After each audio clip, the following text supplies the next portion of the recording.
Hey everyone, welcome back to my channel. So today I'm going to be setting up my journal for the month of October, but first, as always, I'm going to do a little flip through of my September setup. I thought this theme turned out really cute in the end, and I really enjoyed making all those small doodles of the little Totoros, so I hope you enjoyed it as well. But for this month I wanted to have a lot more cozy fall vibes for October, so I first chose a bunch of fall colors, some beige tones, browns, and some greens, and as always all of the products are going to be listed in the description. I'm starting off on the first page with a small calendar as always, and I first used the lightest shade for the background of the weekdays, and then I wrote them on top with a dark brown fine liner. Now for the sizing, each day is 2 spaces wide, and then I'm writing the dates into 1 space and leaving another space empty in between the weeks for a bit more white space. For the weekdays I used this sort of sketchy lettering style, which you will be seeing a lot more later on, and then I also crossed out the days from September and November with the lightest green shade, and I used the darker beige to draw some lines in between the weeks. Now for the cover page I wanted to do something a little bit different this time with a bit more drawing, but you could always simplify it by making it smaller and leaving out some of the details, and even using fewer colors if you want. I had this image of an overgrown window in my mind, which just felt really cozy and fall appropriate to me, so that's what I ended up going for. And I started by making the outlines of the kind of arch on the top with the darkest brown fine liner, and I went over all of the lines at least 2 times to make them look a bit more sketchy, and of course it doesn't need to be as precise or straight this way. I drew this sort of arched window frame with some small pillars on the side, but I wanted to add some ivy growing around them, so I drew the leaves first so that I know where to make the actual pillars. And for the ivy, I first made the outlines and then I colored in the leaves with the lighter green shade. And for the leaves, they have this sort of star shape with 2 smaller points on the top and then 3 larger ones on the bottom. And they're a bit more wide than they are long. And I tried to make sure that the top is always kind of aligned with the stems I added later on to make it look like the leaves are actually growing out of the vines.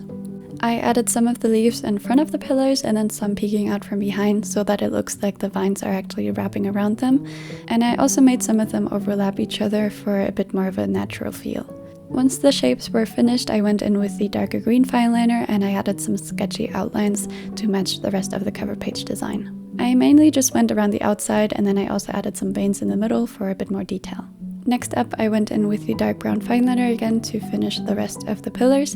and I'm just leaving out the spaces with the ivy, but of course if you're not confident with drawing straight lines you could always use a ruler, which I usually do prefer, but for this theme I thought it would be more fitting to have them be a bit more imperfect. I also repeated those same steps for the other side of the window, and I made them sort of mirrored but not quite symmetrical. This month I did go for a bit more of an elaborate cover page, but I kept everything else super simple because I especially enjoy my weekly spreads being really efficient and quick to make. But all of the shapes in this design are actually quite simple, so please don't feel discouraged if you don't draw a lot, but of course you could always simplify it a lot more if you don't have a lot of time. Then I also added the other pillow on the right, and I also made the outlines for the windowsill below and the sort of frame separating each window pane. I'm not quite sure what they're actually called. In the end it was actually a really simple design, but just by adding a few more details like the larger and smaller parts of the pillars and the sort of arch on the top made it look a lot more complicated than it actually is, but I was super happy with how it ended up looking. Next, I'm coloring in the arch and the pillars as well as the window frames and a part of the windowsill with the lightest beige marker, and I tried to always color in the same sort of direction so that the markers don't look streaky.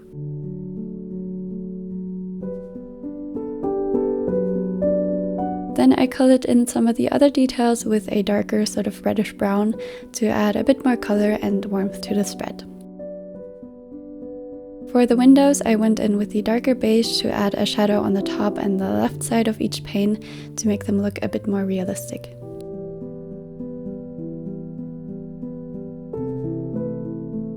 Here I'm using the darkest brown fine liner again to add some lines to sort of indicate that the glass is reflective. So I just made 2 lines and it kind of makes them look a bit more like windows in my opinion. Lastly, I also added a few bricks here and there with the darker beige and also that reddish brown for a bit more detail, and also to indicate the walls around the window, which I thought looked really pretty in the end. For the title, I first used the light beige again as a background, and then I wrote October on top with the dark brown fineliner in this sort of typewriter font in all caps. I didn't fill in any of the gaps for the letters because I wanted them to kind of match the style of the outlines that I did for the cover page, and I thought they fit together quite well, but definitely let me know what you think down below. Now, recently I've been getting a lot more into illustration again, and I wanted to freshen up my knowledge about drawing fundamentals and finding my own style, so I've been having a lot of fun with this drawing class by Mimi Chow on Skillshare, who is also the sponsor of this video. Now, as some of you may already know, Skillshare is the largest online learning community for creatives with thousands of classes led by industry experts across film, illustration, design, freelance, productivity, and more. Skillshare can help you take your career, skills, hobbies, passions, or side hustles to the next level. They have classes on illustration, organization, hand lettering, and much more, and they also offer curated collections of classes to master a specific skill, which are called learning paths. During this back-to-school season, they have improved their class categories and have also added new class topics such as creative careers and creative inspiration. Once you join Skillshare, you can select your interests, and from there you will get specific recommendations tailored to your goals. The first 500 people to use my link in the description will receive a 1-month free trial of Skillshare, so get started today, and thank you so much to Skillshare for sponsoring this video. So that is it for these first 2 pages, and let's move on to my habit trackers. For the title, I first colored in the background again with the lightest beige, and then I wrote habits on top with the brown fineliner, but the letters turned out a bit messy, so I ended up redoing it a bit later on. I wanted the title to look a bit like a nameplate on a door, so I added this sort of decorative border all around the title, and I just rounded off the corners towards the inside, if that makes sense, and I made all of the lines sketchy again like on the cover page. I thought it looked a little bit plain, so I also added the darker beige along the border, and I really like the look of it. To fill in the sides a little bit, I made 2 lines next to the title with the light green, and later on I also added the darker green as a border to tie everything together. For my habit trackers, I went for the same layout as last month, where I made a calendar and then I color-coded each habit so that I can see everything at once, which I really enjoyed last month in September. I first colored in the background for the weekdays on the top with the light beige, and then I wrote them on top with the dark brown fineliner in that same sort of font that I was using before. Next, I made the outlines for the calendar with the same dark brown fineliner, and I just freehanded them again because I didn't want them to look too clean for this setup. Now, as for the sizing, each day is 3 spaces wide and 3 spaces tall, and I left 1 space empty underneath the weekdays so it's not too crowded. Next, I colored in the first row of each week as a background for the dates, and I used that reddish brown for the days from September and November, and then I alternated between the darker and the lighter beige for the rest of the dates, just to add a bit more variation. For the days from September and November, I also added those lines like on the cover page for the windows, just to cross them out, and then I wrote the dates with the same dark brown to keep everything consistent. Since the calendar is not quite centered, I also wrote down the numbers of the weeks on the left side with the light green as a background and then the dark green on top. Here I cut out a piece of paper from an old journal to cover up the title, and then I just colored in the background again and wrote habits on top, and because I made the paper fit inside the border, it's not very noticeable since it covers up the edges of the paper. Lastly, I made the color code I mentioned underneath the calendar, so I used 4 colors for each of my habits, and then to fill them out I can make a circle in the according color into each day, and you can also see it filled out in my flip through from last month at the beginning of this video. This month I'm tracking my usual habits, which are not using social media in the morning, practicing my art skills, doing some form of movement, and not using my phone before bed. I also wanted to add some weekly habits on the bottom, so first I made a sort of border with an ivy leaf in the middle, and then 2 lines again next to it to separate them from the daily habits, and also just to fill in the additional space.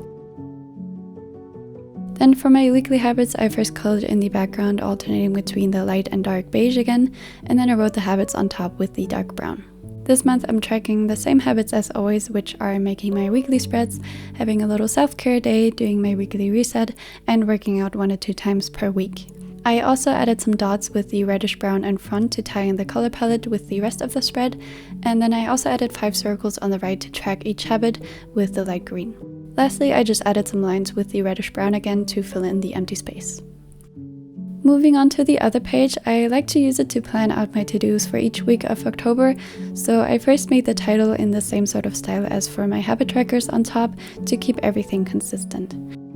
I also sketched out the title before to make sure it's centered, but it doesn't have to be too perfect. I always just like using the dot grid to space out my letters evenly and to make sure the border looks more or less symmetrical.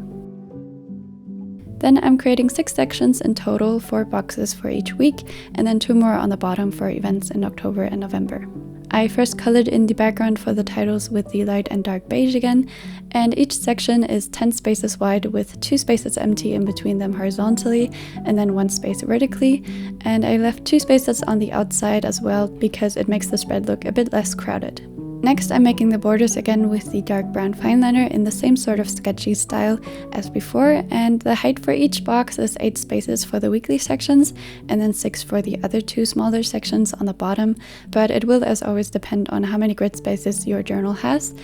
For reference, mine has 26 spaces horizontally and 38 spaces vertically. I also left 1 space empty underneath the titles to add a bit more white space, and then next I wrote the titles in a very simple font into the middle of each section, and I just put week 4 and 5 into one section because it's just half a week at the end of the month. Again, I just used the grid to space out the letters evenly, which makes everything look a lot more clean.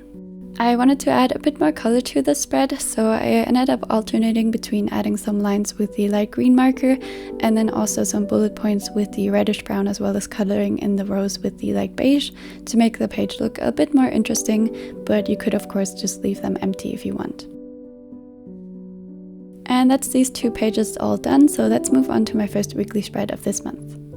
For this weekly spread, I didn't want a super strict layout, so I first made a small section with a mini calendar on the top left, and it ended up being 11 spaces tall, and all of the sections are 10 spaces wide, with 2 spaces empty in between them horizontally as well as vertically. I made the same sort of decorative border all around with the dark brown fine liner, and then I colored in the background for the weekdays with the light beige, and added the weekdays and the dates with the same dark brown. I also crossed out the empty days with the light green marker, and then I added the darker beige along the border again.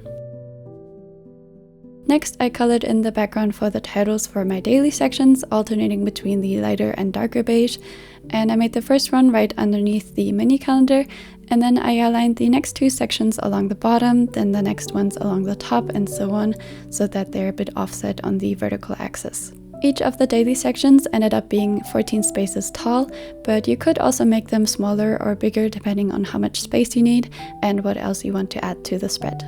Next, I made the borders for the boxes again with the dark brown fine liner, and just as a quick tip for drawing straight lines, I always find it easier to do when I sort of turn the journal in my direction so that I'm drawing the lines towards me. I find there's always an angle that makes it a bit easier to draw them straight, so just try out what works best for you, or just use a ruler if you want to make them a bit more clean. Next, I'm writing the weekdays as well as the dates on the top into the middle of each section, and I wrote the weekdays in that same sort of sketchy font as before. Above the Tuesday section, I added a small title, so I first colored in the background with the light beige, and then I just added a simple border with the dark brown, and then I wrote October into the middle. I did the same sort of thing, but with the darker beige as a background on the right side on top, and I just wrote week 1, and I thought these smaller titles were kind of nice to break up the other sections a little bit and make the spread look a bit more interesting. On the bottom left, I added some bullet points and also some lines with the light green, just for any notes or to-dos I might want to write down that week. And then on the bottom right, I made some more of those bricks to fill in the space and add a bit more color. Then, to also match the other pages, I added some more lines into each section with the dark and light beige as well as the light green to finish up the spread. In the end, I was really happy with all of the pages, and the theme just gave me the exact feeling I was going for, which is that cozy, warm fall vibe, so I hope you enjoyed it as well, even if it's a bit different from my usual themes.